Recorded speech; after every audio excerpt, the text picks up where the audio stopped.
get started here this evening. Let's start by rising and the Pledge of Allegiance, please.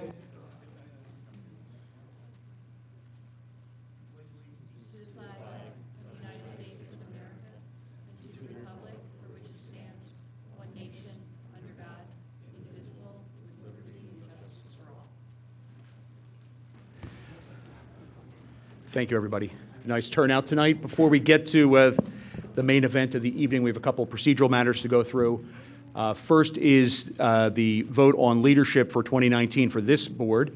We had some discussions. I guess Chris Campbell and myself are interested in staying on as chair and vice chair. I guess we probably need a motion, a second, and a vote to make that official. We have a motion? I'll make the motion to. And a second? Any discussion?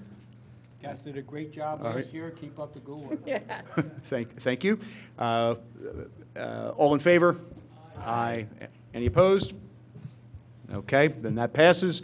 We have a new leadership team, which is the same as the old boss, I guess. One last procedural matter before we get rolling, and that is the minutes from December 2018 meeting. Hope everybody had a chance to look at them. At this point in time, take a motion to make those the official approved minute meetings. I move we approve the minutes. Second? All in favor? All opposed? All right, those are now approved. And with that, we can move on to a new business item, which is item B on new business, which is Fenimore Woods. I'll turn it over to Tammy to get started on that. Thank you very much. Thank you. I appreciate it. First of all, just want to say thank you for everybody for coming out tonight. Looks like we have a great showing of residents and folks within the community who've come out to have a conversation about Fenimore Woods.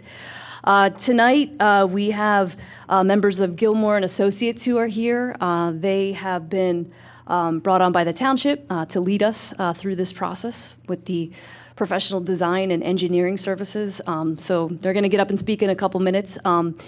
So I want to take an opportunity just to introduce them, as well as a member of Princeton Hydro who is here that will be working relative to some of the pond restoration and work there as part of the project. So I want to thank them for joining us, and of course, thank you to the board for the opportunity to talk about the park.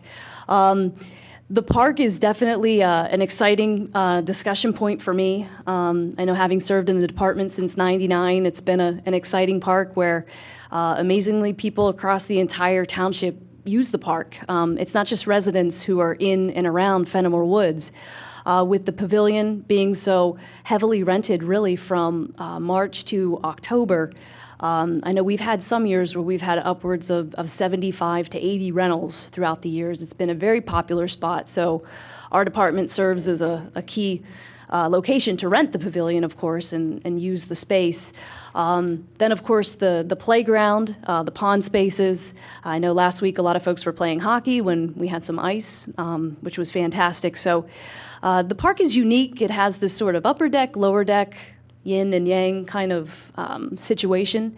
It has a nice blend of lots of recreational amenities. Unfortunately, over the years, I think they've been neglected. Just to kind of put it a little bluntly, I think there's a lot of repair that needs to be done. There's aging infrastructure, lots of conditions that need some help.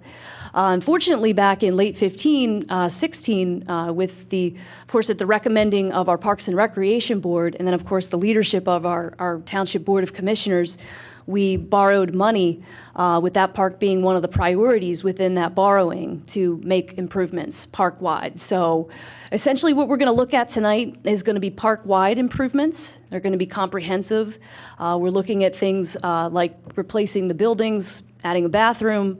There's a lot of erosion in and around the site. A lot of site work that needs to be done, ingress, egress, really a lot of things that need to be looked at. Of course, the pond area we know is a big one too. So what's going to happen tonight is we're going to have a presentation.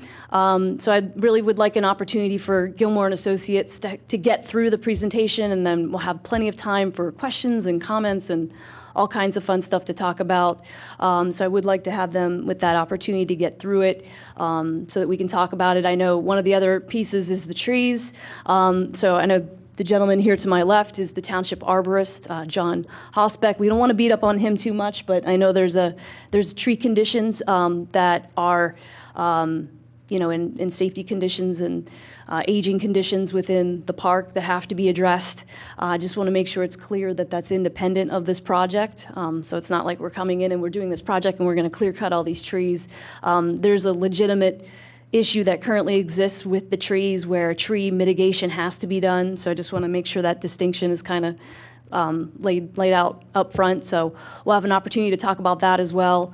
And tonight's draft is really, it's a draft version. This is just the starting point for, I'm sure, a lot of discussion that will ensue over the next couple months. Believe me, we would love to break ground tomorrow, but I'm sure the plan that we're looking at tonight is going to go through some different revisions and iterations. It always does. It's just part of the process. So at this point, I want to turn it over to Gilmore and Associates, so they will take the floor. They have a presentation that they're going to step through, and then we can engage some questions and comments. Thank you, Tammy.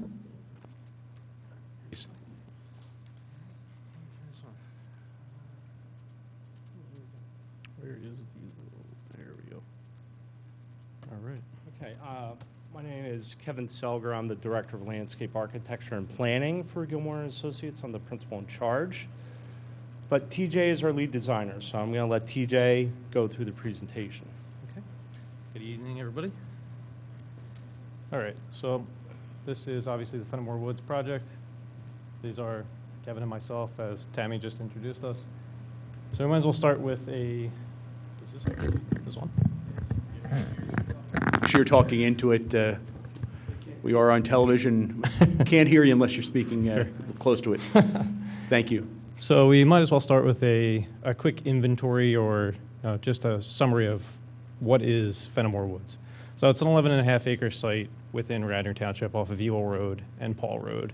Consists of a 2.2 acre pond and also has the Gulf Creek cutting directly through it, which contains both 100 and 500 year floodplain and design floodway, which we'll get to a little later.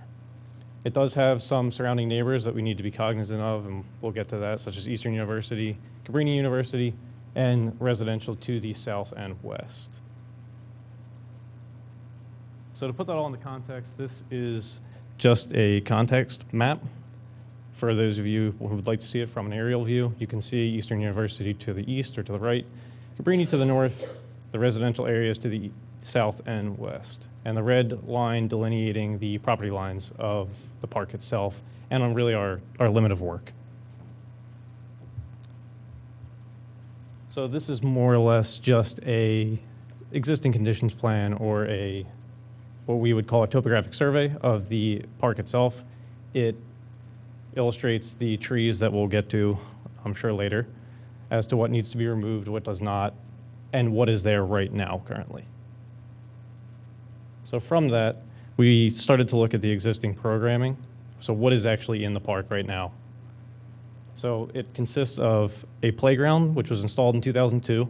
It's in a little bit of a degrading shape right now, as well as a pavilion and picnic tables. There are 2 parking lots, one in the north, one in the southwest, both one gravel, one asphalt, and those are in decline as well. There are barbecue grills that surround the pavilion, and of course there are porta potties or portable bathrooms, along with the walking trails that encompass the pond. So as we went through this, we start to look at the concerns of the site, specifically with these programming issues and what's going on there. And what we come up with is a list in conjunction with Tammy and Radnor. And what we get is we want to make sure there's sensitivity to the neighbors. That's not just the residential, but Eastern University, Cabrini. And that goes both ways. It's a symbiotic relationship. You know, we can't be disturbing them. They can't be disturbing park users at the same time. Same with residential. We need to make sure that the site is accessible. The site does have excessive grade change, as I'm sure most of you all know. It is quite hilly and there's a lot of topography. Big challenge. Very, that is probably the biggest challenge with this site, is trying to make it accessible to everybody. Again, as we said before, the aging infrastructure, a lot of the infrastructure is falling apart and dilapidated for them right now. Flooding and stormwater management is another big one. We personally went out there in a very large rain event before Christmas and documented a lot of the flooding, and it's it's a real issue that needs to be addressed with, specifically with this project. The pond health, which we'll get to in a little bit later, the adequate parking and site access. The current access for the southeast corner of the site is a bit of an issue at the corner of Paul Road. It's kind of an unsafe intersection that needs to be looked at, as well as the entrance off Eagle Road, based on the grades that kind of a visual impairment there. The existing tree health, as we talked about prior, we'll have John come up and talk about that. There are a lot of trees in poor condition here. It's something that needs to be addressed going forward, but also maintaining the existing healthy trees that are there and not disturbing them with any design work that we do, whether grading, stormwater management, or any infrastructure that we place here. And then just maintaining the actual Fenimore feel of what we call the Fenimore feel of the project or the site. It's just that woodsy environment of being lost in an environment that doesn't exactly look like you're 25, 30 miles from Philadelphia. So these are some of the photos from when we went out and documented the flooding. I was only out there for 2 hours after it started raining, and the flooding was pretty serious already. There is a lack of infiltration, specifically around the pond. This is at the edge of the footbridge that crosses over to the pond. And then this is the actual Gulf Creek itself, which after only a couple hours of rain was almost dammed up by the existing bridge, which could be a huge problem going forward. These are the existing trails and parking lot. They're, as you can see in the bottom right picture, there is kind of a lack of separation between vehicular and pedestrian space. Could be an issue going forward, so that's something we want to address going forward. As well as the current reed beds. I know these were installed with the intent of cleaning the pond water, but they don't seem to be serving their purpose anymore and seem to be a little bit of an eyesore. So as we've gone through this, we came up with a program list in conjunction with Parks and Rec and previous work that was done, and kind of put them in a compiled list here of order that we think they should happen in. So we do need 2 reconfigured parking lots. The parking is a major issue here, especially if it becomes some kind of a destination. As we talked about before, ADA access is very important. If you're going to redo this, it should be accessible to everybody, as well as ADA accessible parking. The new pavilion structure and seating, included in that would be an adjacent bathroom instead of the porta potties that are out there now. A new stone walking trail around the pond, as well as a new stone walking trail that loops around the upper area with a passive space in the middle. A new fireplace and seating in lieu of the barbecue grills that are there now. The fireplace could be used for cooking as well as recreation. A dry stream with a new bridge. Oops, sorry about that. And a dry stream is something that we'll explain a little bit as we go along. And it's more or less a stormwater management solution, but an environmental friendly one rather than conveyance of pipe. New bridge for the pond area, as we looked at it, might be a little too low and it's a little degraded. And new playgrounds with separate areas for both 2 to 5-year-olds and 5 to 12-year-olds, because we tend to keep them separated so that the 2 user groups don't clash, because older kids tend to get run over younger kids. So from this, we created our conceptual master plan with the help of Tammy going through this, and Bob as well. And what we get is a new upper parking lot area. All the parking lots are stone. Very, very minimal asphalt here. That would greatly help. An upper parking lot up here that has a drop-off with 2 accessible spaces, as well as a new dumpster area and 2 loading zones for the pavilion, the new pavilion that will be placed and as you'll see later, very, very close to where the original one was.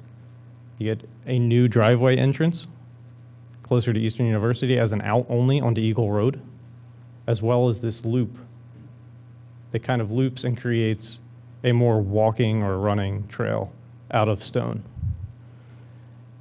The central area consists of a new pavilion, along with a small stone plaza that leads down into the 5 to 12 playground area that is bisected by the dry stream itself, which conveys all the stormwater down into where it currently goes right now, the outlet head pipe. On the other side of that is the 2 to 5 area for play, as well as connected with ADA accessibility, with the new paths, with a new parking lot that holds 20 spaces. The lower portion contains a drop-off area, along with the existing relocated mulch areas for residents to pick up, as well as drop-off for the pond area. This is a completely accessible path down to the new bridge, which crosses over and creates more or less the same loop, just reconfigured for circulation and better use as far as the wetland buffer and delineation goes, which is actually what these lines are, in case anyone is confused by these. So, as I said before, we can explain what a dry stream is. These are all three different examples of a dry stream. A dry stream is exactly as it sounds. It is just a dry stream bed. It's wet maybe 3% of the time. Most of the time it's bone dry, and it is in lieu of using a pipe to convey stormwater. You basically just regrade the site to sheet it into the dry stream so that it flows down to the bottom and eventually outlets into a smaller pipe that can actually be outletted into the existing head wall that's there, where it empties out into the Gulf Creek. There's a good bit of water from uphill. There's a lot of water Today across that comes these down. areas, so this is one of the ways that we're proposing. Right. In order, I mean, we haven't obviously run calculations or anything like that, but in order to do something like that, you would need a very, very large pipe. So instead of a very large pipe, it kind of fits the feel more of the actual site itself to do something like a dry stream that's planted and, has more of a natural feel than, a big RCP pipe. These are a few examples that we've pulled from 3 of the manufacturers that we're actually looking for pavilions. Obviously, none of these styles or materials are set in stone, anything like that. These are just the style of pavilion we're looking at, something with a bathroom connected to it that can house the same 1,500 to 1,800 square feet that the existing pavilion houses now, as well as the same amount of picnic tables. This is the 5 to 12 playground area, as this is done by another consultant for a playground consultant, and the 2 to 5 area. And with that, we'll eventually lead to this, which we can use as a closing discussion for this. This is the proposed master plan with all Fenimore's existing conditions shown on top of them, just so you can get an idea of where things are in conjunction to where they would be. So this is the existing stable that would be removed, would actually be where the new parking lot is. The new pavilion is almost on top of where the existing one is. And the driveway shifts up a little bit further away from the intersection in between 2 utility poles, so we don't have to relocate anything like that. And then the playground obviously moves slightly east. And with that, I think we can turn it over. Tammy? Did you want to have John address this now, or should we direct questions to these folks? I think we could have the conversation about trees now, sure. Seems to make sense to tie it all up, and then we can ask questions as needed. Thank you.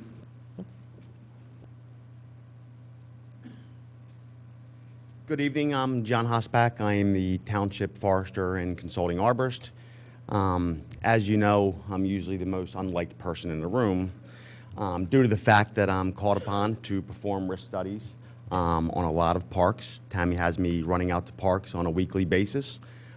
This park is kind of unique for the mere fact that we have a lot of degrading trees, a lot of risk-related trees. We have a lot of tribulations within our urban forest that most people don't see.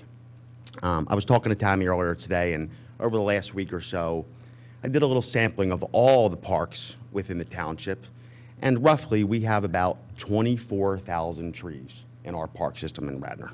It's about 24,000 trees, and that starts from 1-inch diameter all the way up to our big, beautiful heritage shade trees. Within that, you look at the past maintenance records, you look at the management and the implementation of tree care throughout these parks, and it's really non-existent. And the mere fact is obviously budgets. Most townships that I work for, at the federal level and state level, there's no money to maintain our heritage collection. So in doing so, we get to a point such as Fenimore Woods where we have a situation where we have a lot of trees that we need to condemn for safety factors. And we're going to run through a couple slides here. Obviously, number one here, we can all see that we have a major tripping hazard, and this is prevalent throughout the park. There's a lot of litigation cases going on in the United States right now involving people tripping over roots, suing municipalities, suing state level. It's a big factor in urban risk studies, and this is very prevalent, as I said, in our park. This is not, we want to grab you in, or do you want to flip the slides?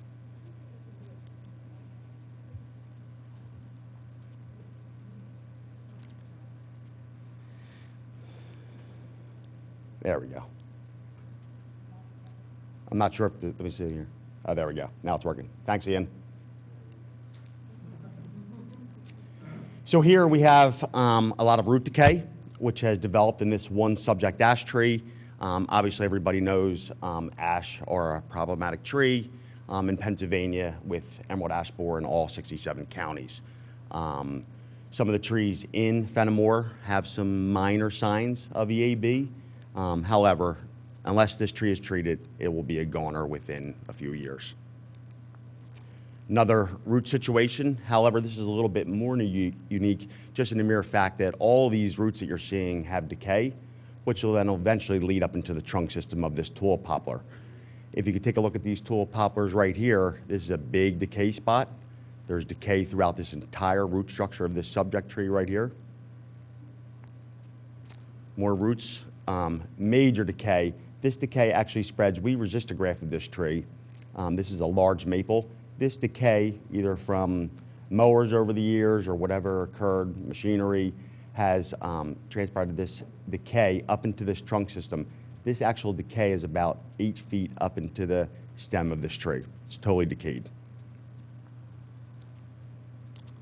That's a broader picture of it there. Goes way up, just about right there, the decay.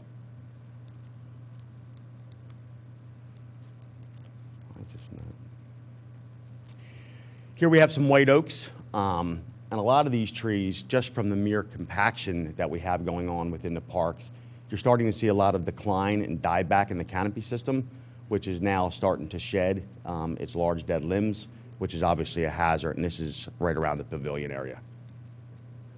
There's one of the subject oaks right there. This lead right here has failed previously, and there's decay throughout the entire trunk system of this tree. Another oak with decay on the right side.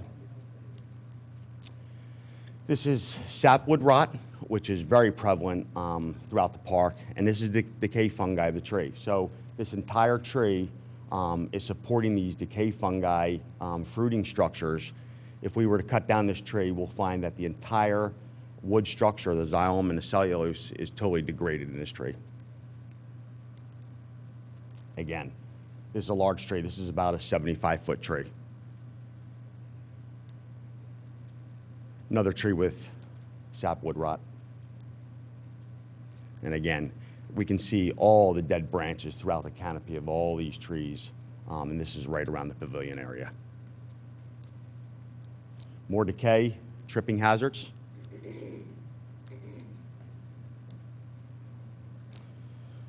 Decay on a white oak.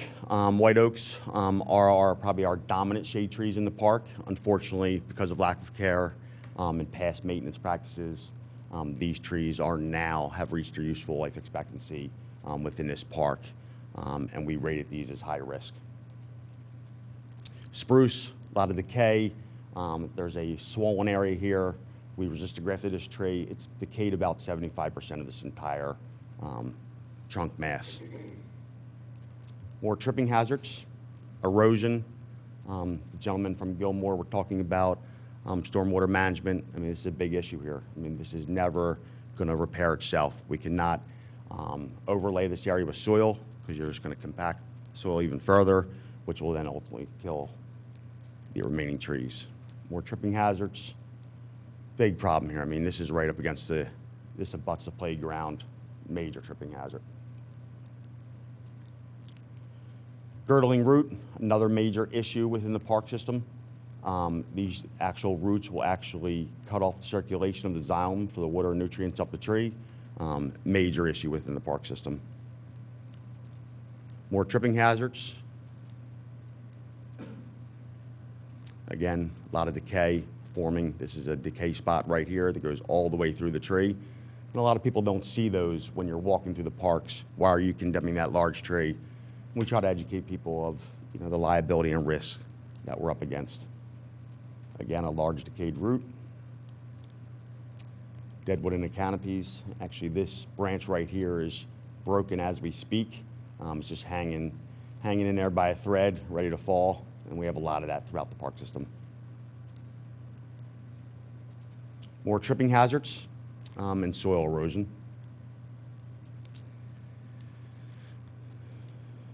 More root mass.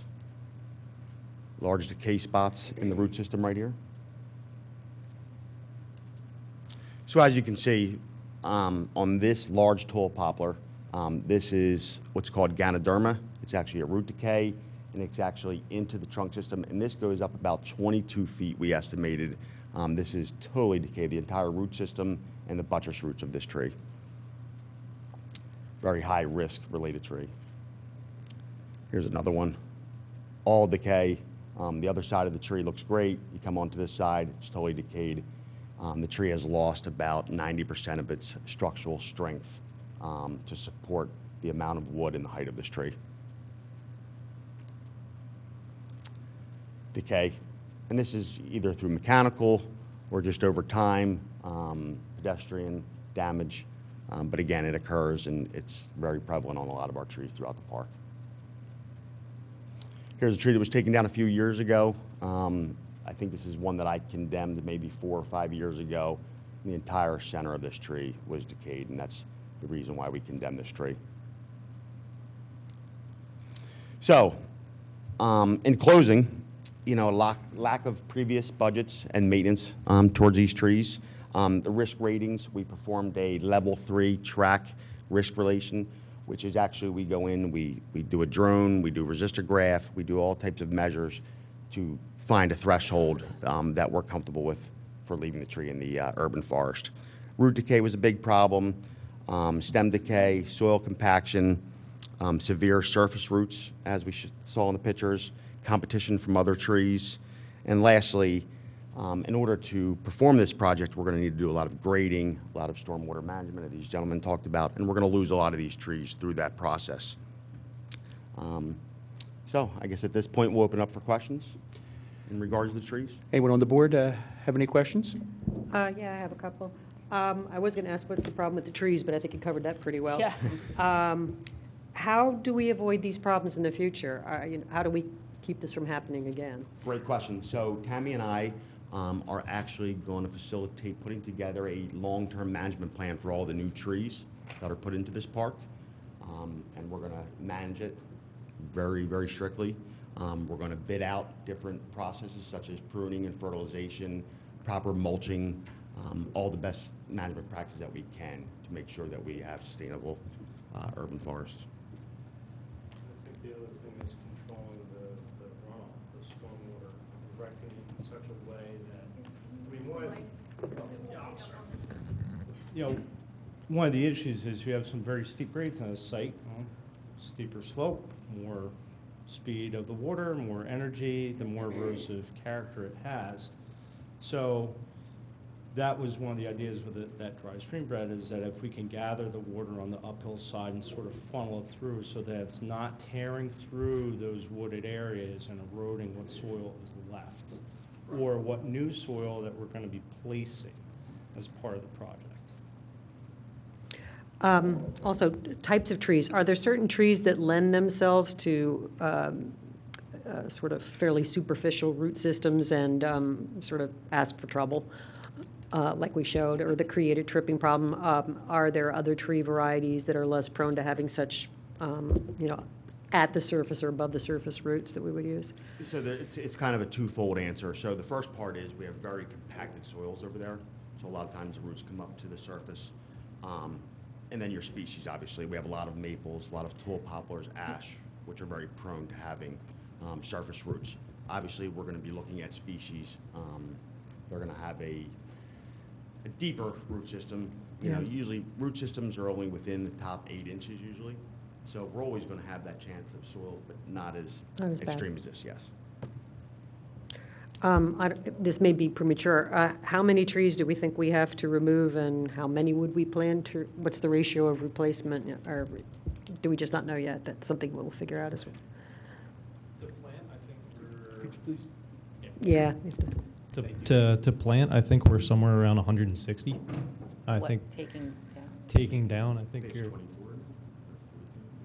more than that. I think it's somewhere around 50. Yeah, I'm looking taking for a net gain down. as So, opposed to yeah, a net net loss. gain of Yeah. like 110, Yeah. somewhere around there. So you're taking down 50? Just about 50. And roughly how many trees are in that park right now?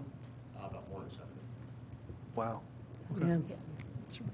My question is, are there any really worth saving? Are there some nice trees in there that are in good shape? Not in the trees that we're condemning. The trees that are shown on the plan to be removed are the ones we've selected due to risk relation and other variables.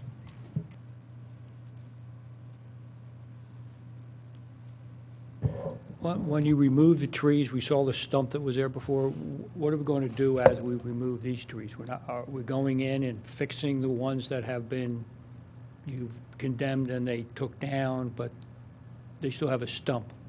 Sure. What would we try to do with, we don't want to have 50 stumps. Oh, no, the stumps would be either ground or grubbed out. And all the lateral roots that we saw in the photographs will be removed as well. Yeah. And the existing stumps would also be That part is of the correct, project, yes. right? Correct, absolutely. How much grading are we talking about? You mentioned that there's a risk when you start moving topsoil around that you could impact trees. If you're leaving 400-plus trees there, how much grading are you doing, and what's the risk to the trees that remain? Great question. So we are going to be putting up tree protection.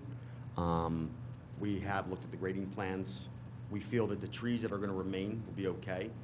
Pretty much the area that's going to get the most construction is going to be around the pavilion area, where a lot of our risk-related trees are already present. Yeah. Can we actually go back to the, can we go back? Can we go back to the plan? Yeah. It's actually, yeah, it's I switched. think Ian needs it. Can Ian switch it back? Ian, if you could switch to the screen?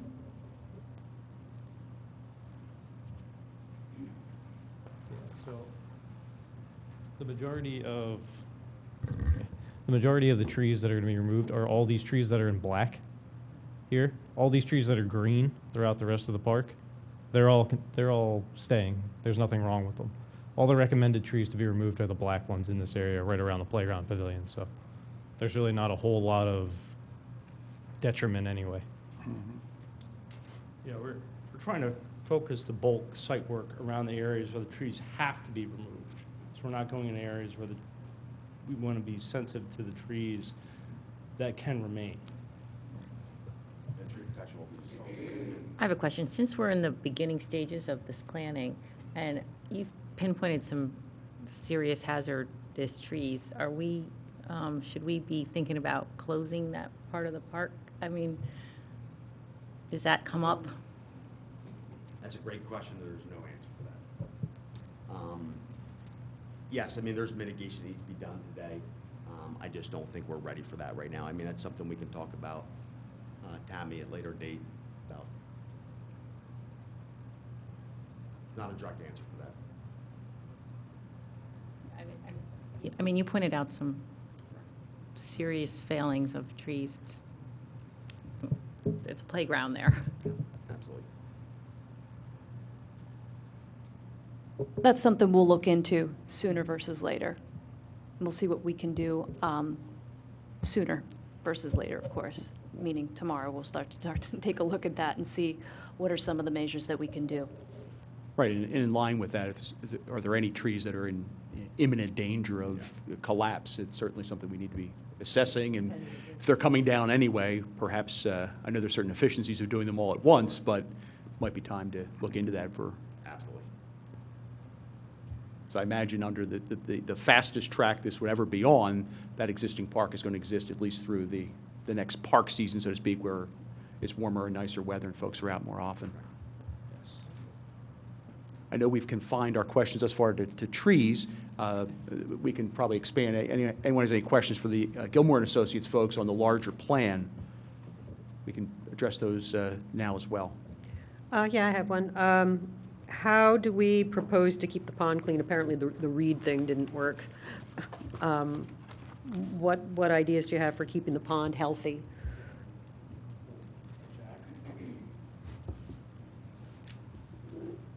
Good evening. Hi. Thank you for having me. Yeah, that seems a little better. So I'm Jack Sispansky, Princeton Hydro. Thank you for having me. From what I've been able to gather, let's see, do we have that aerial? Is that on here?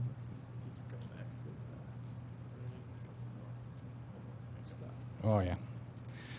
Just by looking at the aerial, you can see the areas on both ends here of algae blooms. Those are not good for the pond, which I'm sure you understand.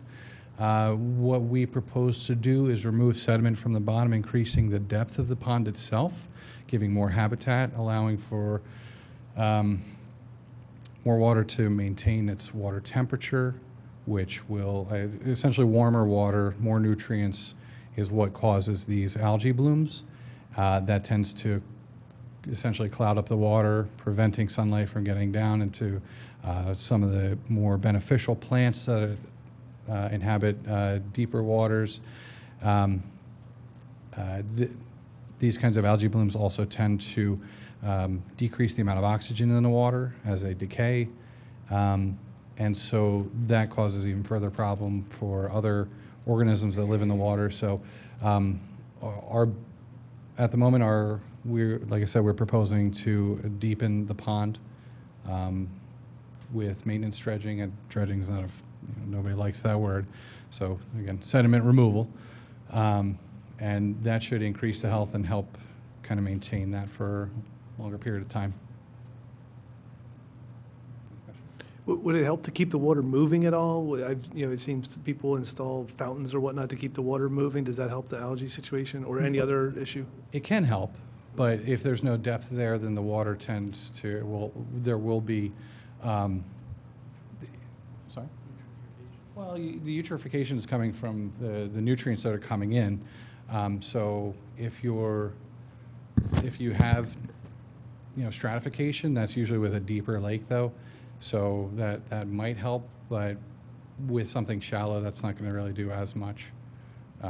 It's really giving the pond more depth is going to be your first step to making more habitat and having more favorable environmental conditions for the beneficial organisms to live in the lake. I have a question for you. Yeah. How would we monitor this so that we don't end up with this situation after you dredge the lake? Because didn't we do this not that long ago? Okay, so that, is there outfits that take samples, that see what's growing, this and that kind of stuff? Absolutely. Is that part of what we're thinking about putting into our master plan moving forward? We can certainly make sure that we have a monitoring plan in place, absolutely.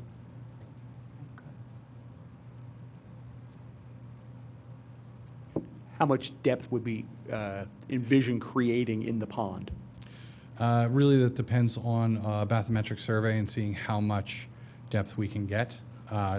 the bathymetric survey will essentially tell us the bottom profile, not just of the depth of the water itself, but unconsolidated sediments, so your slushy, mushy, sediment, and then you'll have then more packed down sediment. So we can get through that too, but it's a matter of understanding how much exactly is there, and until we have the bathymetric survey, we're really not sure. I have a couple plan questions, perhaps. With respect to the surface, the parking lots, it appears as a tan color as opposed to the darker color on the entryways, at least on the Eagle Road side. What the parking lot's going to consist of? So right now, we have the parking lots laid out as a compacted stone dust, and then the driveway entrances or aprons are just asphalt.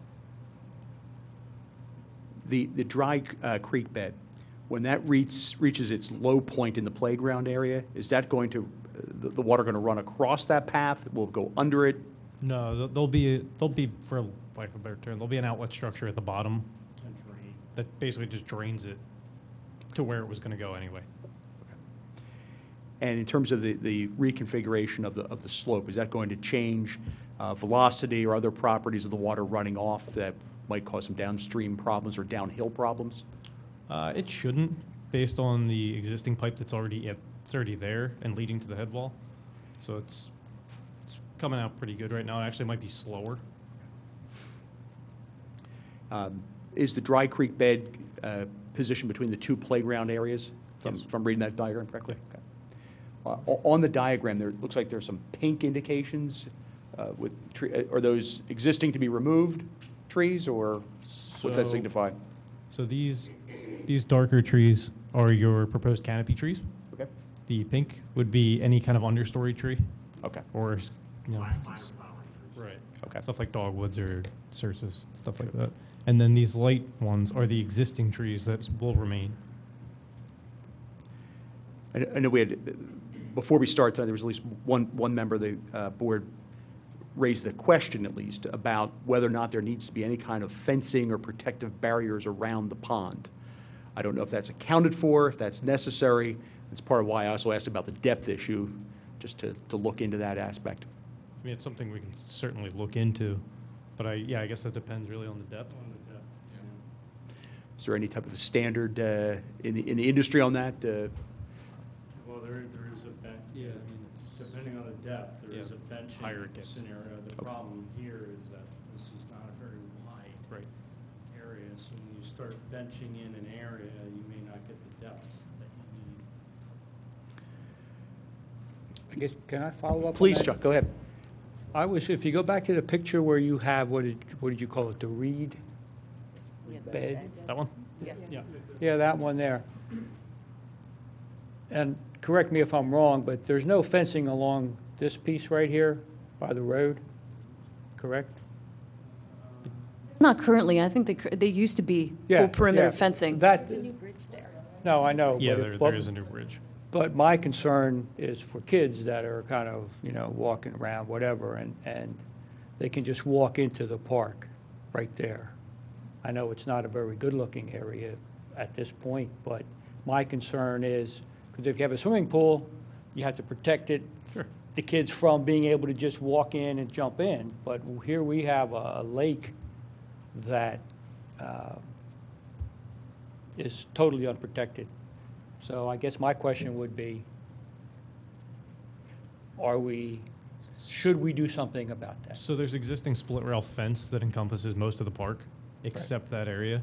And part of the scope of work is to redo the fence all along the roadways. Okay.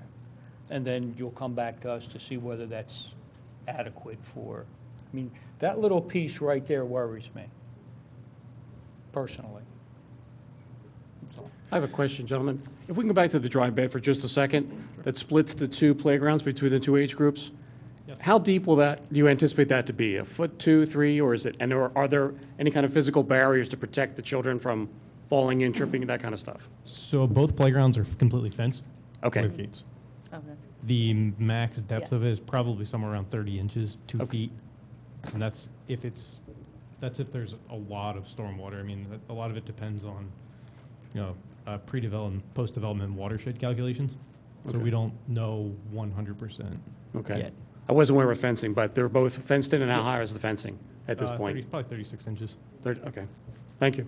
So you won't be able to directly go from one park to the other, like you have a 2-year-old and a 7-year-old? You gotta- So there's actually, there's gates, and we can pull the actual plan out so you can see it closer up.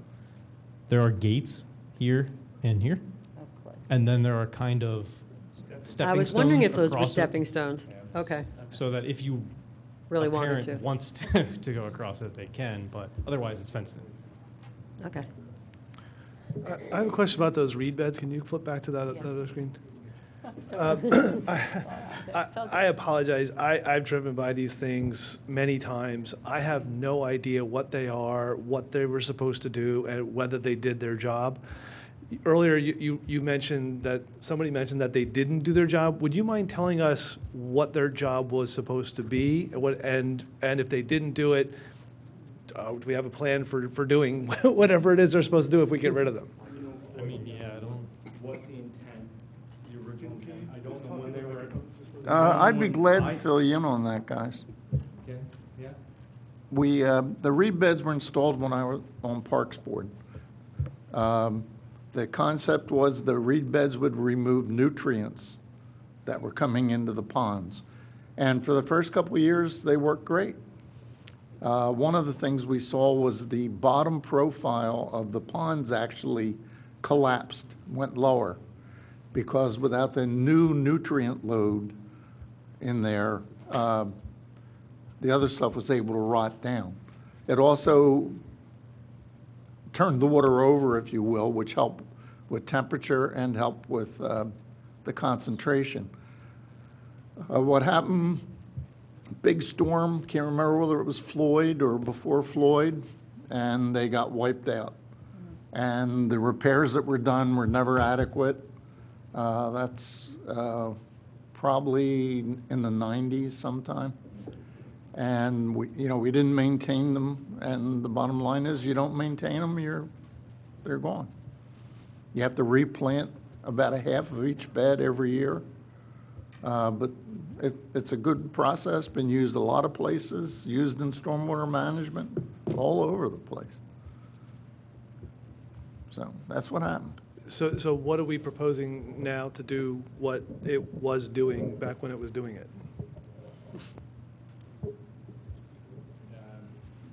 Something we're gonna be looking at. Yeah, we're certainly going to be looking into more, doing some plantings for stabilization. If we're going to be taking sediment out of the ponds, making it deeper, there's obviously going to be more pressure along the banks. And that'll be something that'll come into play. More plants are, and as you mentioned, with the trees and taking up stormwater and, infiltration. So I venture to say if there's compaction in some of the park, that's part of what's causing sedimentation in the pond itself. There's going to be need for planting around the outside as well, so, yeah. Just to interject, so during the time in which those reed beds were installed, I know the township deployed a consultant, an environmental consultant that oversaw them and maintained them, I know, for a period of time. That's obviously something that we don't have at this point in time. I know one of the things in talking with Gilmore and Princeton Hydro, we need to have a plan that's realistic for the township in our current ability to maintain.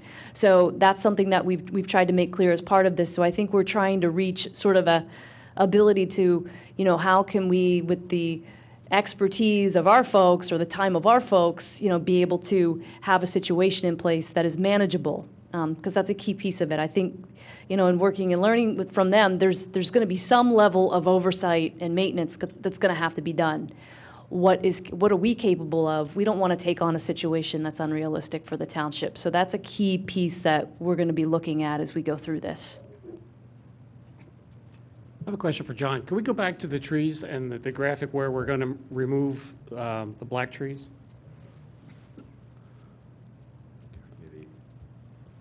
You calling me in? Yeah.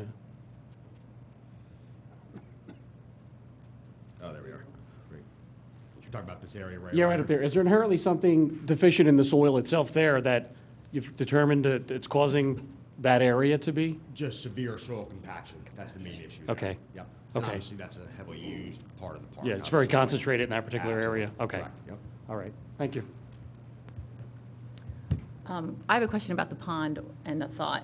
As a resident whose family uses that pond for ice skating and hockey, our favorite days of my kids' lives are on that pond.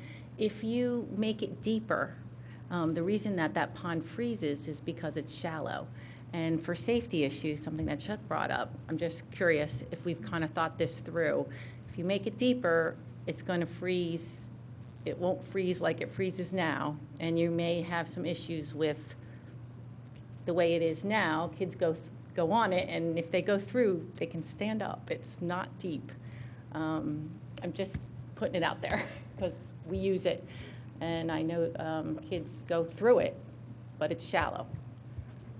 Yeah. So, I mean, it's not even a question as much as something I think we really need to think about. Is that pond is a gem and of value to our township, and kids use it, families use it in the summer, fishing, all kinds of things. I just didn't know if there's another way besides dredging or that we can clean it. There, he looks nervous, doesn't even want to walk up. Yeah, sorry, okay. Let's get you up there. I can take this one. So there's a couple things to keep in mind in this, and I can appreciate that other projects we've talked about, dealing with skating in the winter. One thing to consider is how frequently that happens, and obviously it happens, but how much of the year that's going to happen, and if it's going to freeze. I mean, when it got really cold last week, it's going to freeze at probably most of the depths that we would be dredging to. The other question is, if you're going to be using it in the summer when it's not frozen, what portion of the year is that, and the health of the pond for the rest of that time? Is it worth? And again, as a parent, I understand the joy in my child's face when he's doing something cool. But it's a matter of trying to balance the various uses. What else? There was something else I was thinking. But with that said, there are other things that can be done. They take a lot more effort and time and repeated maintenance, as where deepening the pond, even maybe just a little bit, can have a profound effect on the community of plants, fish, all kinds of other stuff, without necessarily changing its ability to freeze at a certain level. And we can, based on what the bottom profile does look like, we can design a certain area to be deeper than other areas and stuff like that too. So that's something that we can, it's not just like, let's take it all out. So we can work through that as well. I guess just to top that, I appreciate that, thank you, is that if you do get some freezing and then it's deeper, that could be a safety issue, that's all. Noted. Yeah, I would just take this opportunity to echo her comments, because I have kids who have skated on that pond and they go nuts, and all their friends go nuts. And so I don't know anything about how the depths change the frequency of freezing, but I would say, just sort of as a blanket statement, if you were to say to me that you're going to take that to a depth where it would never freeze again, given like the Pennsylvania climate, I would tell you that I'm categorically against it. Just so you know, sort of as a parent, that's my feedback.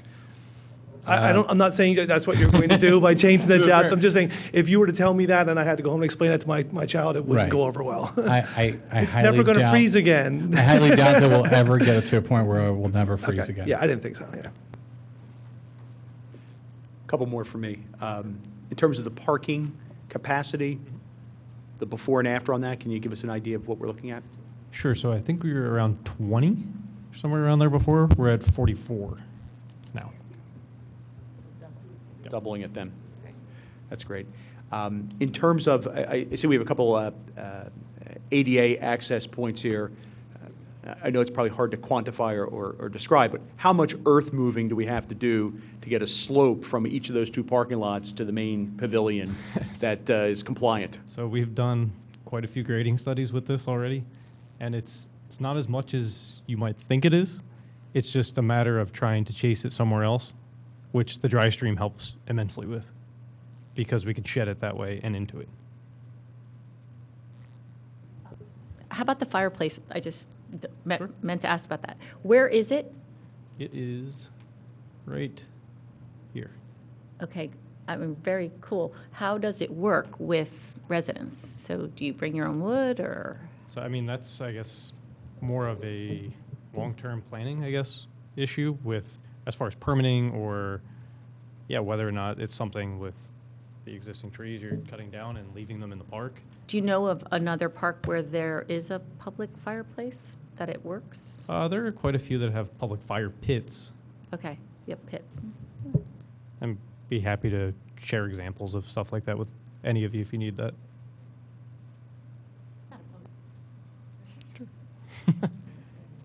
Any additional questions from this board? Yeah, I have one more. If we look, I can't see the very bottom of the map that connects, and it looks as if the path that goes around the pond, and it looks as if there's leading to the road. Will that be an entrance? So that is currently an existing entrance that I believe is used by Radnor PD to kind of watch Eastern University students back there. So we kind of wanted to leave that in place because Radnor PD, I think, does want to have some kind of presence down there. You mean, I'm talking about to the left-hand side, to the bottom?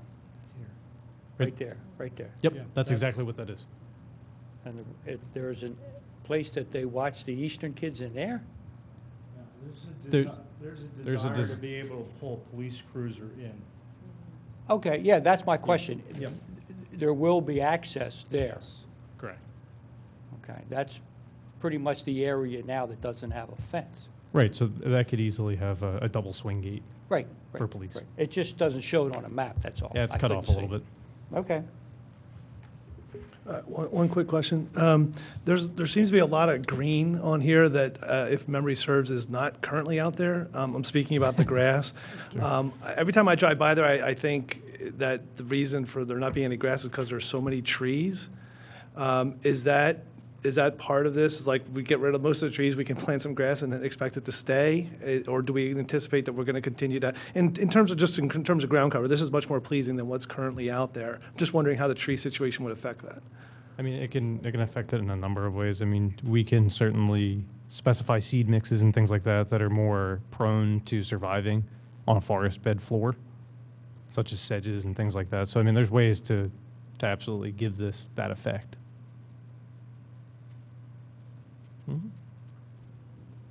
Any questions from the Board of Commissioners on hand tonight? Okay. Thank you, gentlemen. I think, Tammy, if it's appropriate, I'll open it up for public comment on this particular project, and we'll have general public comment at the end. Thank you very much, gentlemen. Thank you. Please.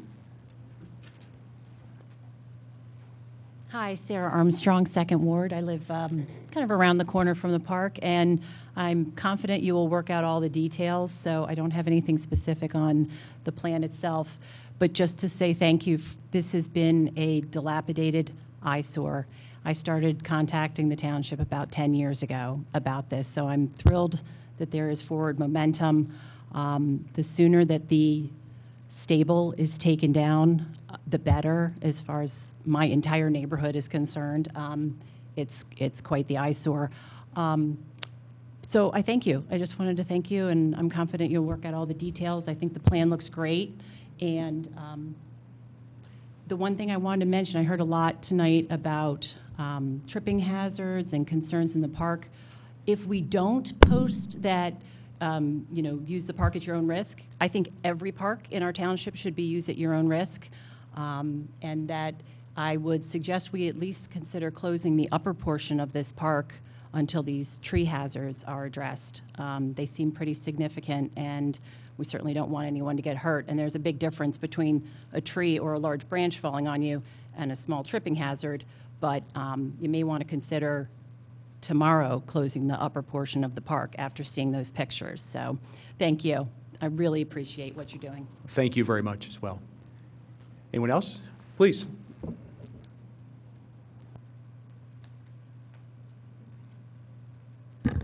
Good evening. My name is Bill Marino, and I'm one of the residents on Paul Road. So we have a pretty acute interest in this project. Just one thing that would be helpful would be if you could show the existing conditions for the driveways on Paul Road. I'm not sure what the traffic experts would say, but where the egress and ingress is to the park relative to our driveways would be something that I'd like you to look at. Sure. Also, Do we have a slide? I thought we had a slide with an overlay of the existing, or? Oh. I think we have a drawing here. It seems to have some existing conditions just sketched out over top of the proposed plan. It doesn't I show see. the driveways, though. I know that's something we're looking at, so. as you sort of dial in that final placement of where that is, just be mindful of, and I don't even know what the traffic experts would say, so I'm not sure that they would, the relative placement of that, I'd be concerned with. Also, from just a little bit selfishly, we've got 2 little kids. There are also grandkids that play in that little cul-de-sac back there.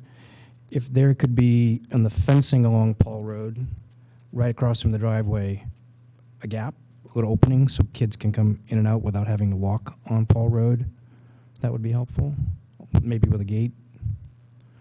And I think, as I look at this project, I see, there's some real vision here. I just want to echo, it's a wonderful process, wonderful outcome, but I'm questioning whether or not there's an opportunity to do some even bigger things, like sidewalks along there. I know that Eastern University is got a process where they're selling that West Campus lot. I don't know if you're aware of that. And there's some residential developers that are looking at it. So you can imagine several years from now, that gets rezoned, and all of Walnut Street, that I call it sort of like the desert, right? You have beautiful neighborhoods on the Walnut Street closer to town, and then you've got this big parking lot with no sidewalk, and you're going to do all these capital improvements to the park, and then you're going to miss linking them up to the broader community. So just slowing down and thinking about sidewalks and how the development process with Eastern might unfold, and how you might better make this a resource so people on the other end of Walnut Street can walk to it. Because I will tell you, we're relatively new residents, and there's a couple interesting things I noticed. One is, I am shocked no one has been hit by a car there. There are pedestrians and joggers, and the narrow bridges and the lack of sidewalks and the passages that happen there makes me cringe every day. I either walk my own dog there or watch people walking there. So I think solving a broader problem with a broader vision, I wouldn't want to miss the opportunity. As on some of the details on the plans itself, I wonder, so if you look at that whole area, what's hard to tell in a vacuum is that is the low point for the entire neighborhood. Cabrini has got a hill, comes down. On the other side of Paul Road, big hill, and I don't know if anybody saw the storm this summer, but all that water runs down basically to about the end of that pond, which is the sort of last little death knell for those reed beds. They were, when we moved here a year and a half ago, there were some remnants of them, but they just got wiped out this last summer. So instead of the dry stream bed where you're mitigating the water by coming through it, has there been any thought given to mitigating the water on the upper roadway?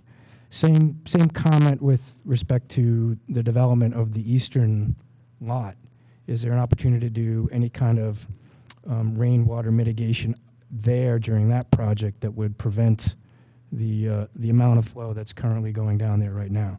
So I would just ask you guys to take a big step back, not focus so much just on the pond plan, because I think it's a lovely plan, but thinking about how it integrates into the community from an infrastructure standpoint, particularly as it relates to rainwater and pedestrian traffic. If I could direct a question to you, gentlemen, on his point real quickly, because if if I read the plot right, you have a lot more grass. You have the parking lots, which are a crushed stone, which I assume can absorb some water. You're going to get rid of a lot of the trees. I would guess that this plan would absorb more runoff than the way it's currently configured with the asphalt parking lot and the lack of topsoil and grass. Or can you comment on just what the net impact would be of the changes that you're making on the amount of water that actually runs off? Yeah, I mean, certainly, this is different than what's there now. We're going to be mitigating things. There's going to be more soil to absorb. But we're going to have to provide stormwater management as part of this project. I mean, this project will disturb greater than 1 acre. We will have to get an MPDS stormwater permit per state law. So there will be stormwater management as part of this project. There are some thoughts about how we might be able to look at some of this off-site water that does come in that I believe is contributing to the erosion that's kind of ripping through these trees. That was some of the thought of the dry stream bed, that we may have some swales in the upper part to sort of direct this water through so it's not tearing through that woodland. There is a culvert pipe that's underground that runs roughly here. It's quite large. That receives water from that Cabrini site to the north. And I've been out to this park, let's see, probably 5 times since we started this project, and I've never not seen water running through that pipe. It's almost like a base flow stream. So there is definitely water from the north that's moving its way down towards the Gulf Creek, which it would have done before the park was here and any of this development anyway. But we're definitely going to be providing storm management associated with this for sure. At the end of the day, will more water make it down to the creek or the pond, or less than before the project was started? I think it's, by calculation, it'll probably end up being less. It'll probably end up being less. Mr. Martino, I don't know if you were done or not. I know we interrupted you to answer that question. I didn't want to cut you off and have you kicked to the curb, so to speak. If you wanted to add anything else, I want to give you a chance to do that. Thank you, gentlemen, for answering Mr. Doyle's question. I would just make the point that what you have here is direction of the water flow. It's this way, this way, this way, this way, this way, this way, this way, this way, this way, this way, this way, this way. So in some ways, dealing with it here is a little too late, right? We've put a playground in a low water mark, and that's going to create the issues that we're seeing, right? The runoff, the problem with the trees. So to the extent we want to make this functional, usable, semi-dry space, finding additional ways to divert the water out of the park, whether it's, I don't know if that culvert is big enough. There's certainly not one here. I don't know if there's one over here. I think it's complicated by sort of environmental issues relating to the streams that run on either side of this road. But trying to find a way to keep the water out of the park rather than trying to find a way to manage it once it gets in the park, I think might be a better way to approach that. Thank you very much. Please.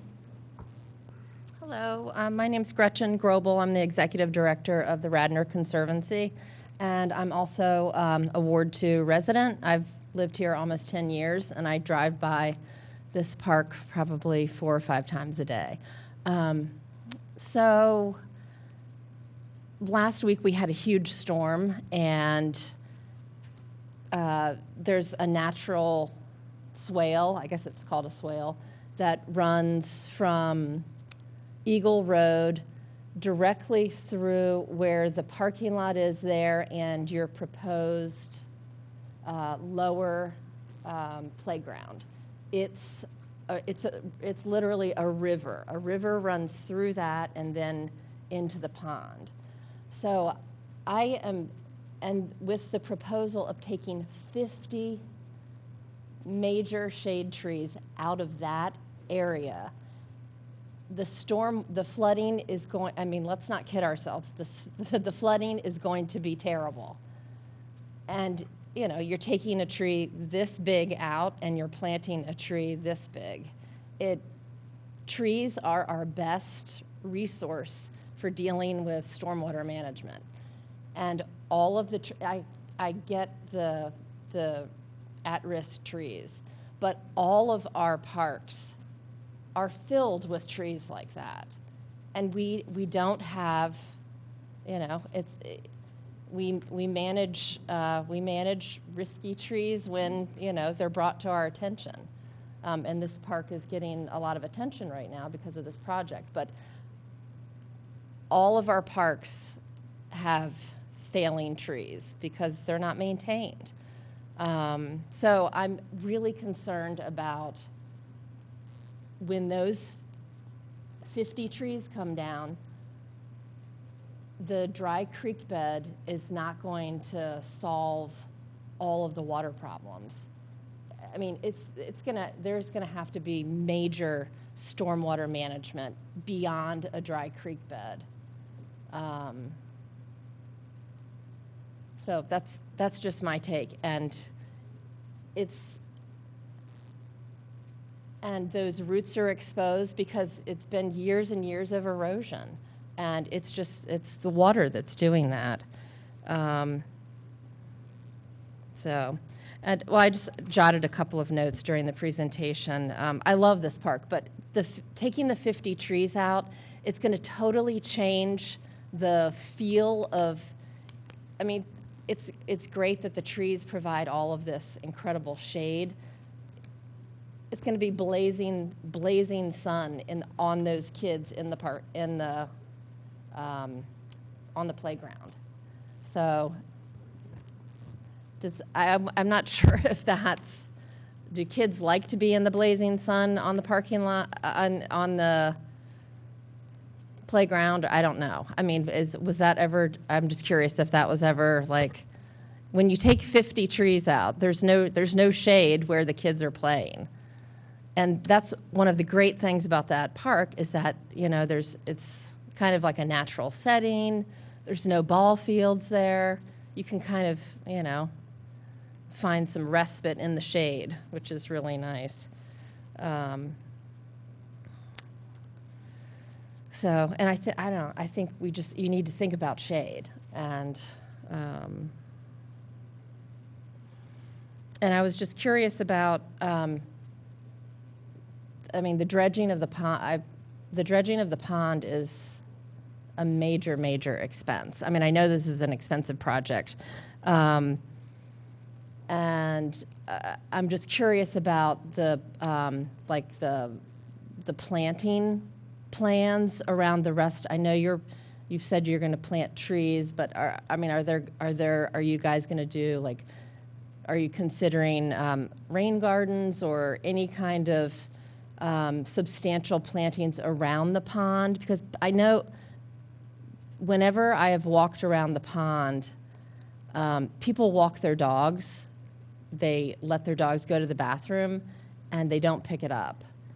And so I think there needs to be a plan to have, you know, like the poop dispenser things. That's, you know, dog waste is helping your algae grow when the storms come. So just a couple of things to think about. The water is a big deal, and I know that there's risk issues, but there are risk issues with trees in every one of our parks. So, I mean, in a perfect world, we, you know, would budget to maintain these trees so they're not at risk.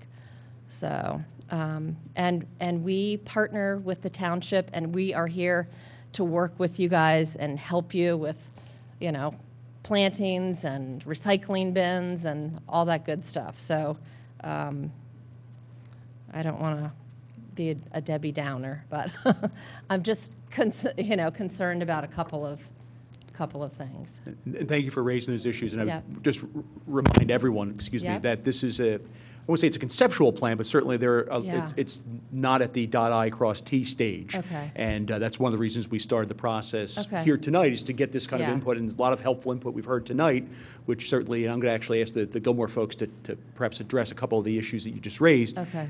That's all part of this process, to Yeah. try to get that final plan Yeah. to address all the And I concerns that we. remember talking to a number of residents that said that the reed beds did work, and they initially worked.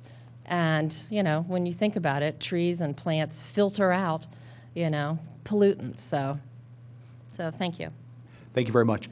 Mr. Chairman, if I may, or Vice Chairman, I'm Please. sorry if I may. I just wanted to point out a couple things, and you're definitely spot on. We're just tipping the iceberg here and having high-level conversations to try and drill into, more of the details as we evolve. But, just to kind of highlight a couple of the things that were brought up. We talked about the playground and maybe loss of the tree canopy. I know we kind of had some of that happened at Clemacrone. We had some of that happened, we don't have trees right out here at Enki. I know that sunshades and things like that, again, detail that we are definitely looking at as the plan evolves. So, we would definitely look at those kinds of things to be able to, provide, shade if in fact, significant portion of those trees, as we know, are going to come down. So we have had those conversations. As far as the reed beds, I think they did work, and they worked because they had a consultant to the township for a number of years that had oversaw them and maintained them. He was here every day and working closely with the staff on almost as a staff member. So I know that's something, unfortunately, we don't have the luxury of, during these times. I know the trees is something, like I said, we're going to look at that right away. I know we've been working closely with John, not only relative to Fenimore, but also to the other parks, because we do have very similar issues throughout all the parks. And I think it's something that we do want to be mindful of, especially if we have an imminent danger situation. We're going to take care of those right away. The pond, we talked about the pond. There might be some sort of a hybrid of dredging. It might not be a full dredging, but some sort of a leveling off at the edges that helps us meet, a happy medium, because dredging is, from what I know, and I'm not an expert, it's very expensive. And we do have a budget for this project, so. And when you take a look at this park, it's 11.5 acres. There's a lot of work to get done. So while things like, sidewalks and stormwater management and all those things are very important, we're going to look at those comprehensively and be able to achieve the best that we can, with budget and any types of complementary funding that we can put towards this. Thank you, Tammy. I just have a couple of quick questions for the gentleman from Gilmore. One was our last speaker raised the issue of the swale that ran up and down this photograph. I think it's not quite a north-south orientation from the Cabrini down towards the pond. What is going to happen to that swale? How are we going to address that issue? Again, our plan right now is that we would be gathering the water up here and then conveying it down.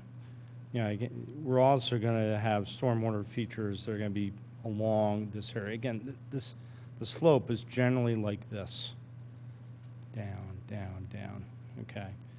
And from a topographic standpoint, this area here is easily 15 feet above this area here. I mean, it's quite a big grade change. But there's absolutely, we are planning on swales and things to convey this water across this area. Question on the shade. Distance from the pavilion to those playground areas. We're talking a matter of 20 feet, 50 feet. I just don't understand the scale. As far as from the edge? Let's say from the middle of the right area. There. It's probably 40 feet. Okay. 40 feet, 30, 40 feet. And then this might be too much into the fine details, but an issue is raised about plantings around the pond. Have we reached that particular point in the planning to address that? No, I mean, the intent right now is that we would have some type of riparian native type planting around the pond. Okay. That's the intent. Any follow-ups on that while the gentlemen are in another seat? Okay. Thank you very much. I know there's another gentleman who is making his way to the podium. Invite him up and now. Thank you. Hi, John Valiutini from Walnut Avenue. One quick comment and a couple clarification questions for either John or the folks from Gilmore. But the comment by Mr. Marino about while we're doing this project or looking into it, I think it might be a good idea to, I agree with him, I think it's a good idea to kind of consider, how we can tie in pedestrian, flows from Walnut Avenue by that existing parking lot down to the new Fenimore Woods Park. But I didn't hear it earlier. What is the, John, what is the existing number of trees today in the park, and what, your preliminary, you were thinking about pulling out? 470. 470, okay. And taking out 50? Okay.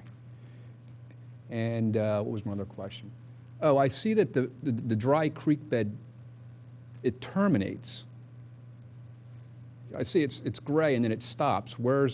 How's it get from, how's the water conveyed from that termination point to the creek? I think I may have raised that earlier, might have been out of the room. I believe the gentleman said that will go into some type of a culvert system that will go under that trail and eventually lead down to the pond area. Okay. All right. Correct me if I'm wrong. Is there some existing piping that we tie in there, or yeah? Okay. And then lastly, for John, have we considered any preventive maintenance actions on the trees that are now or look to be compromised down the road in lieu of pulling them out? You're talking about the trees to remain?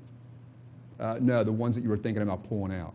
The ones the ones we're pulling out are risk-related trees. They've reached the threshold. We cannot leave those trees standing at this point. Okay. All right. That's it. Thanks. Thank you very much. One last question from me, I'm sorry. With respect to the maintenance of the dry creek bed, can you describe for me what measures might be necessary to do that? Talk about that for a moment, if you could. Blowing leaves out, it's trimming grasses along the way. It's pretty low maintenance. It's more or less a naturalistic feature that's supposed to be let go, almost. Yeah. Thank you very much. Any more questions for? Go ahead. Sorry, one quick one for you. So the health of the pond, how much better, how much more improved, what sort of pond life would be in there, or could we expect to have in there after you do your work versus before? That's a good question. It should be better. Exactly what's going to end up inhabiting it, not sure yet. But what I can say is that there should be a decrease in cyanobacteria, blue-green algae blooms. So your surface scums.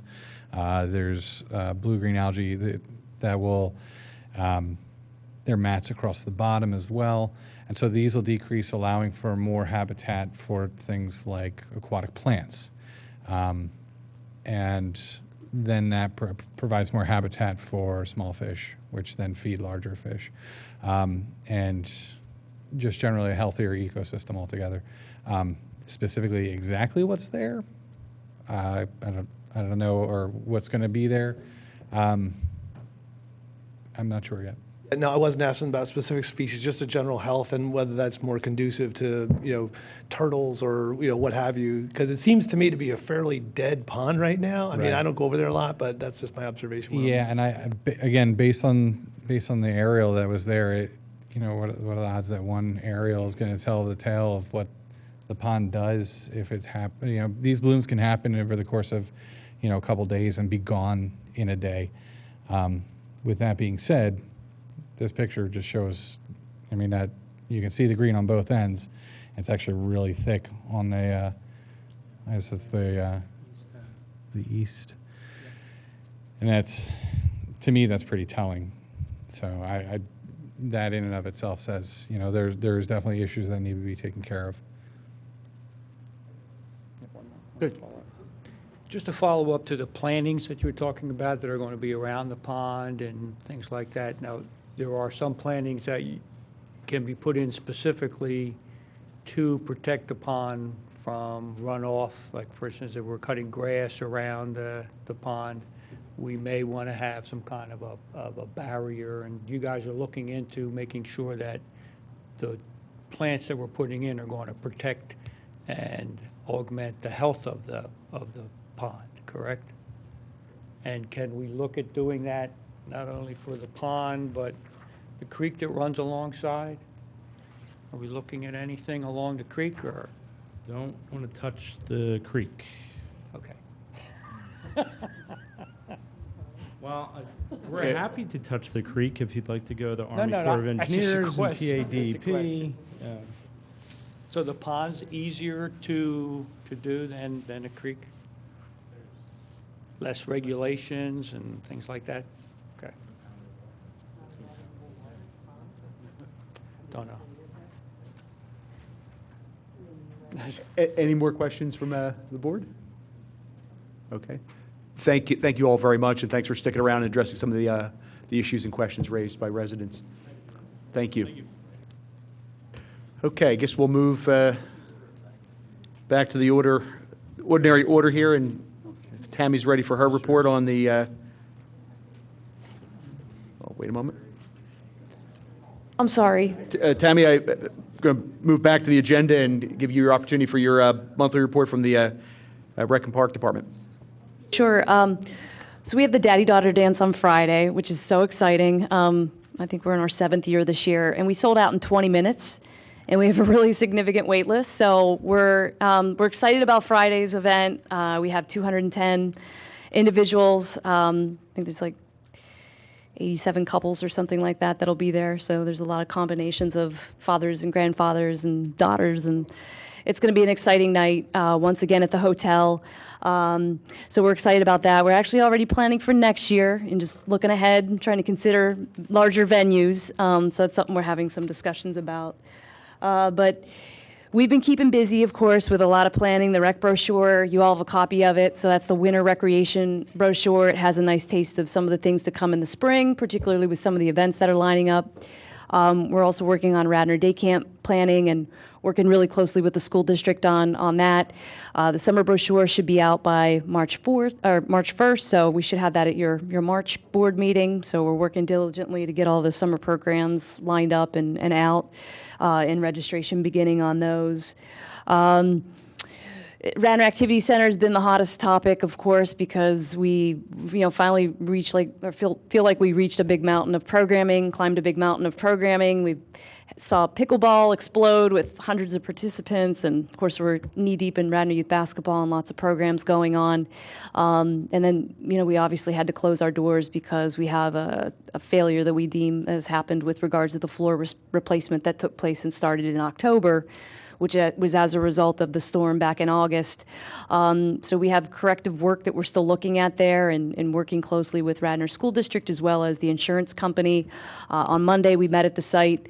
There was a structural engineer that reviewed the site, looked around, looked at the roofing structure, looked at the outside of the building, interior, in lots of different locations.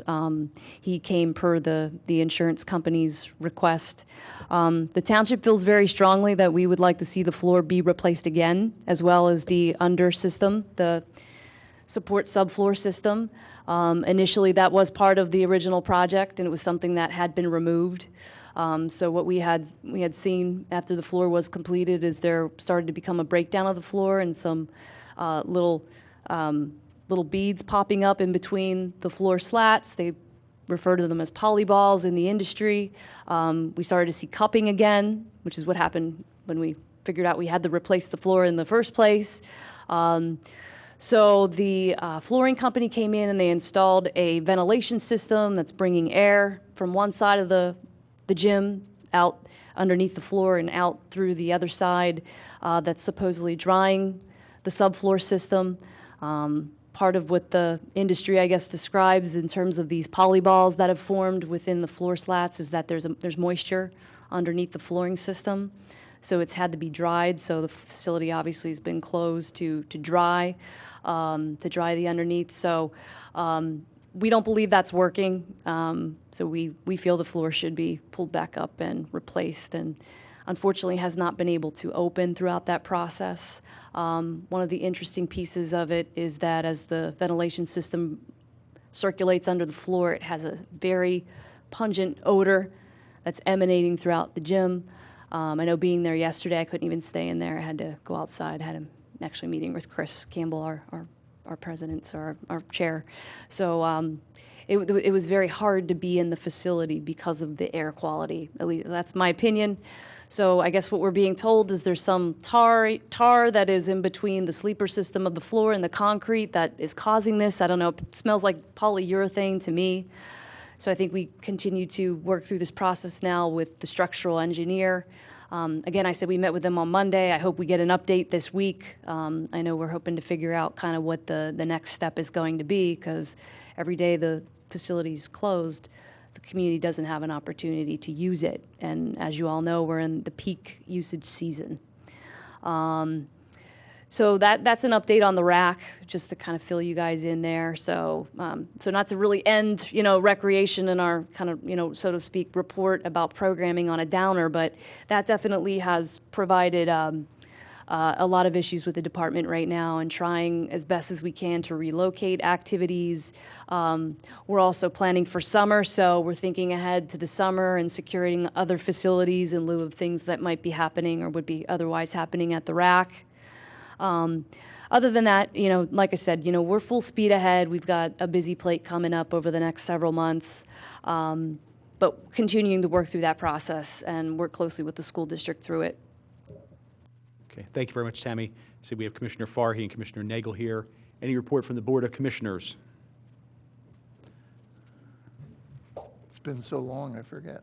The only thing mentioned tonight is we had a realignment of some of our committees. So Luke is now the chair of the Parks and Rec Subcommittee. I'm still a member, and Jake Abel's a member. Other than that, there's a trail summit Saturday, and members of the Conservancy will be representing us there, and I'll be there. I'll be there too, John. You coming? Yeah. Great. And the last thing is I'm working on a TV program for Radnor 21, and Claire's going to help me with it, and two folks from the Conservancy to talk about the new trails. And so we keep that in front of people, because the project is moving slowly. And even the current Board of Commissioners, most of them don't know about the projects.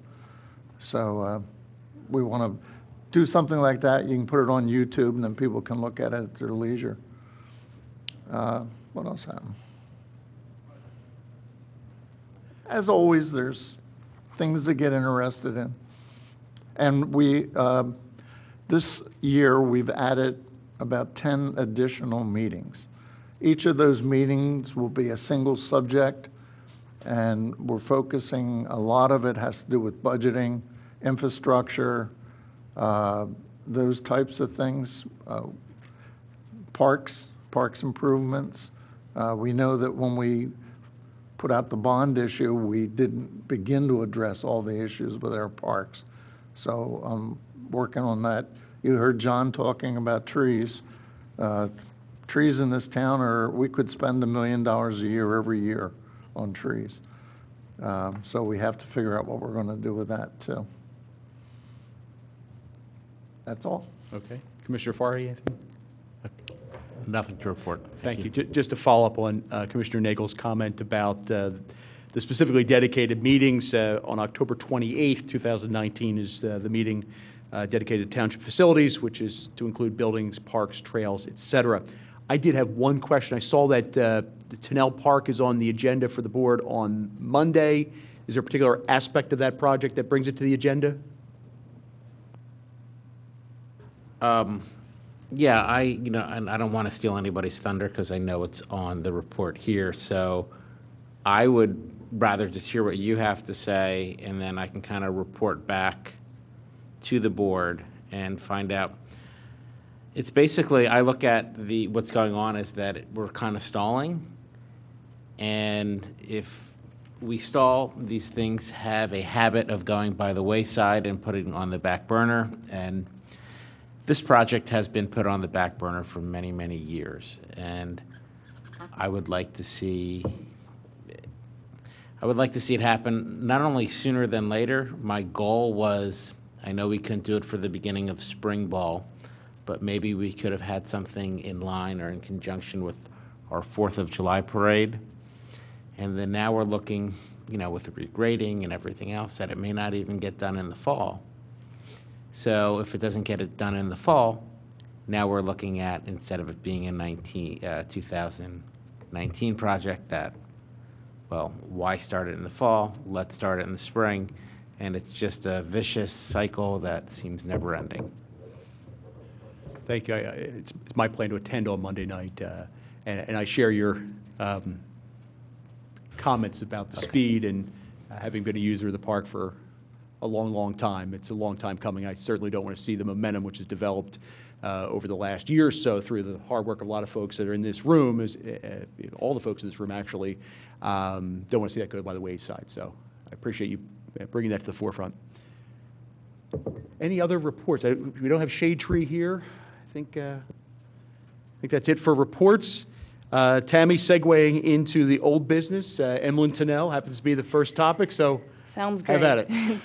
So just to put a little bit of a timeline, so in November, I had the opportunity to attend the Facilities Committee and present the project to Radnor Township School District, at which point I had like the whole board sitting in front of me, so it was awesome. It was a committee of the whole, so I guess I lucked out that month and got to see everyone, and I think we even had someone on a conference call, so it was great to interact with the school board and be able to show them the project and kind of step through all the stages, that we've been going through since April at this point. That's when it appeared before the BOC for the first time. And there was positive discussion, and folks asked a lot of questions, and we looked at site plans and things like that. And at that point, it was decided that there would be an addendum to the existing lease. So the township currently leases the property, and then there would be an addendum that would be formulated that's relative specifically to the comfort station, the proposed comfort station. So there was language that had been drawn up, I think pretty quickly, on behalf of the school district and their solicitor. I think they put it together within a week or two, and they got it to us. We took some opportunity to review that and digress that. I think we spent time, I met with the township manager and staff internally, and then we kind of positioned some comments back. So at this point, I think there's some pieces we have to sort through to that, and without getting into some of those specifics, I know we're trying to get a meeting scheduled with our solicitor and your solicitor and our staff and your staff, so i.e. superintendent, myself, township manager. I'd like to see us sit down at the table and kind of arrive at language that is conducive to both so that we can move forward. Because whether it's language that is amicable to both sides in the addendum, or if it's not even having an addendum, because in my opinion, it's odd that we have an addendum, because we've done lots of work at a lot of sites, Radnor Activity Center. We got a big project right now going on at North Wayne Park. All facilities that, places that we lease from the district, and we don't really have addendums that are drafted every time, there's projects being done. So I don't know, maybe the comfort station's different to that. I mean, I obviously allow that to the powers at be. But I think our goal right now is to sit down at the table. If it's in fact having an addendum that needs to be approved, then we want to try and craft language within that that's acceptable to both sides. But as we know, at that point, it's got to go back to their board. It's got to come to our board. My thought would be is that our board, if they were to have to approve a lease addendum, at the same time, we would have them start to approve the project to purchase the actual comfort station. Because again, we're talking about a prefab unit that we have to get authorization from our board to order it. So they have to prove that. It's a major expenditure. And then at that point, it goes into fabrication. And then there's an interface back and forth, of course, with our codes department, our engineers. So, we make sure that the building is built specifically to how we need it, code compliant to our uses that will be there, and the accessibility that will be needed to the unit itself. So that'll take some time. So, even if we had a green light to that in a month, if we're lucky, we've got a building in the fall. I'm just being realistic, because it can take 3 to 4 months just to have the building developed, and that's, at the time, I sent a purchase order to Romtech, who's the particular vendor that we would be purchasing the building from. So I think our goal is to just, move quickly, and I think the school district's been great to that. There's been a positive working back and forth. It's just, again, it's the language, I think, in the addendum itself that needs to be sifted through, and once we can sort that piece out, we can move forward. Can I ask, well, then what exactly would you like us to bring back? Would you like us to push that they meet? I mean, is that something that, because my understanding was everything was going fine. I think but I might not be in the loop that's hearing the actuality, the actual process that's going on. Because our job on this side is to facilitate what we would like to see happen in the Parks Department. And we'd like to see this thing built. Well, the Park Board, I imagine, we'd like to see this thing built, and we wouldn't like it to be put off till 2020. We'd like to see it done. I would have loved to see it done for the parade. Well, I think if we cut out the lease addendum, we can get there right away. Well, who required a lease addendum? Well, I know whenever I met with the facilities committee, it was discussed that that would be the next step. So when I was there before you, I was under the impression that there would have maybe been a vote or a recommendation that night, since you had the whole board together, or at your next regularly scheduled meeting. I'm not sure if you can vote within those types of subcommittee meetings. So I think at that point it was decided that there would be a lease addendum that would come back before us, at which point you guys made that happen. And then that's where we have kind of gotten hung up through this process. So I think if there was no lease addendum, because we don't really have lease addendums on every time the township does work at the sites that we lease, there's never been additional subsequent lease addendums. So I think maybe if that was a non-issue, then, we would have it before our board soon. Well, we can try to follow up, and then, because Yeah, we trying can to get it circle done back before and- our next board meeting, because we were just about ready to vote for it at one of our meetings, and then one of our school board members wanted to actually read the whole thing. She's a lawyer, and wanted to review the whole thing before, and we decided to agree to let it go until she had an opportunity to do that.